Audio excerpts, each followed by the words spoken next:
Hi, welcome to the Vergas Show. I'm Sherry Hansen. Thanks for joining us today. I'm with Sharon Ratz. Hi, Sharon. Hi. We are in Sharon's garage here, which she just got done hosting an open house for her 2 grandchildren. And behind us is something that Sharon has been spending a little time at. You maybe remember Sharon as the lady who we did an interview on who made the dolls for all the kids. You want to tell me just a little brief thing about that again? Yes, I went to a porcelain doll class and I learned how to make porcelain dolls, and so I ended up making 10, one for each of our grandchildren, and really tried to get the likeness of them when they were small, so that was a fun thing.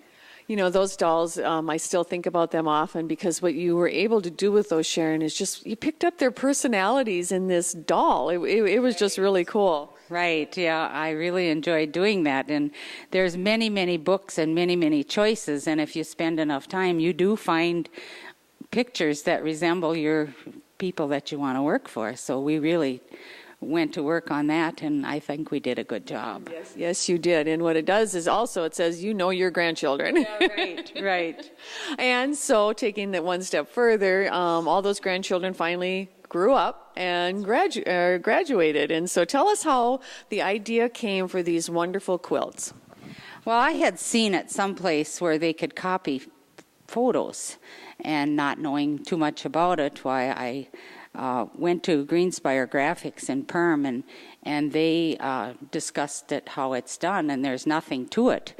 They just take a picture, and what really surprises me is it can be a billfold size, and they can make an 8 by 10 that's just as clear as can be, and then they put it on fabric for you.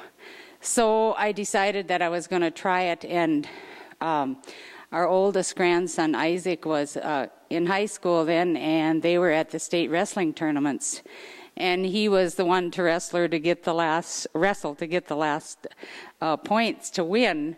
And when he came back, he come flying through the air and landed in the arms of his friend wrestlers. And Detroit Lakes put that photograph in the paper. And I went up there, and they gave me a copy of it, and I took it down to Greenspire, and they put that on fabric, and I put it on his picture.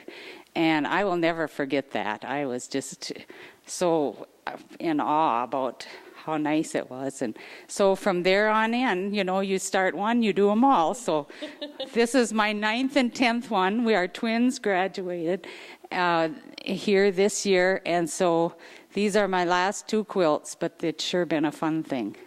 Sharon, it's just really neat how you've taken those pictures, and what a special thing for the grandchildren. But I'd like to ask you, okay, when you stop and think about how you're going to put this quilt together and take, what is it, however many pictures, how do you choose? Yeah, that was kind of hard too, because, and probably the hardest with Brianna, who's Jennifer's older daughter, and then these twins, because Jennifer is so organized. She's got about 1,000 pictures of each one. So it took something to get through, but we tried. We picked out all the ones that we liked the best, and then of course we had to move it, because I think the other ones we probably had 7 or 8 pictures in. But these children now are so involved that you think that you need to have more pictures in, and so we ended up with 15 on each one with these quilts. I've seen it before, Sharon, where people will take like the T-shirt quilts, and this is probably something you have done too, but I like what you've done with the pictures, and then when it comes to the colors that go around us, tell us how you decide on how you're going to do that.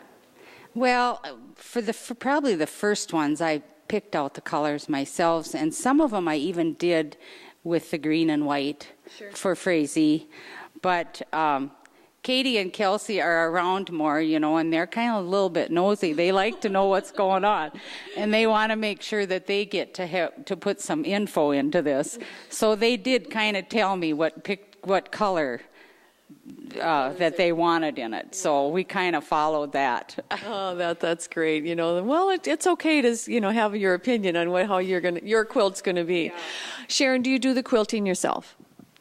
Well, I'm not a quilter. I mean, this is nothing fancy. Oh, they look nice. And Yeah, and I make up the pattern myself too. I think I probably spent about 8 or 10 hours just drawing a quilt and trying to fit the pictures in, and Sure. and so yeah, I just start from scratch and do a row at a time and end up sewing them all together and putting the backing and. So you do all the sewing and have the quilt loom and everything? Yes. Okay. Yeah. And so where did you learn how to do that? Well, Margie Schwant, she showed me a lot of things over the years, and she's still 10 times better than I am, but I do the best I can. And of course, if Grandma doesn't do them perfect, that'll just show you that she works real hard on them.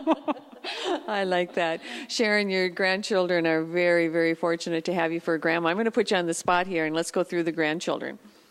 Okay, we have Isaac and Lacey and Ben and Erica, and those are Greg and Jill's. And then there's Keisha and Kaylee and Casey, and those are Jeff's. And Brianna and Katie and Kelsey are Jennifer's. I guess that's not really putting a grandma on the spot. Every grandma knows how that is. But what advice would you give to somebody if they were looking at possibly doing something like this for their grandchildren? Well, it's a fun thing. It's a fun thing to do, but it is very time-consuming. You know, you work a lot of hours to get it all the way things fit in and the way you want it done. But you know, it's a gift of love. So. Whatever. I think what I thought was really fun about it too, Sharon, is do they get to determine the pictures, or is there some surprise factor with that? No, Jennifer had brought her pictures out, and I just went through them and picked out the ones I wanted, and so we didn't let them know. So when they opened it up, well, I heard one of them say, "Oh, you shouldn't have put this one in." And of course, it was the cutest one of the whole bunch. And I said, you know what? Now, Grandma made this for you, but Grandma gets to decide because she's the one that's doing it. Yeah, so. Isn't that the truth? So often, you know, what we see as a nice memory of a great picture, you know, she's going to appreciate that down the road too. Yeah, right. Yeah. And then I should show you a little corner on them where I do this. Oh, I like that. I do this for them to remind them that Grandma did put her love into it. Grandma graduation. Oh my, Sharon, it doesn't get much better than that. And so I guess everybody has a project out there, especially if you have grandchildren. And so thank you, Sharon, for sharing these with us. Thank you very much for the love that you give your grandchildren. They will never... Very welcome. You have a good day in Vergas.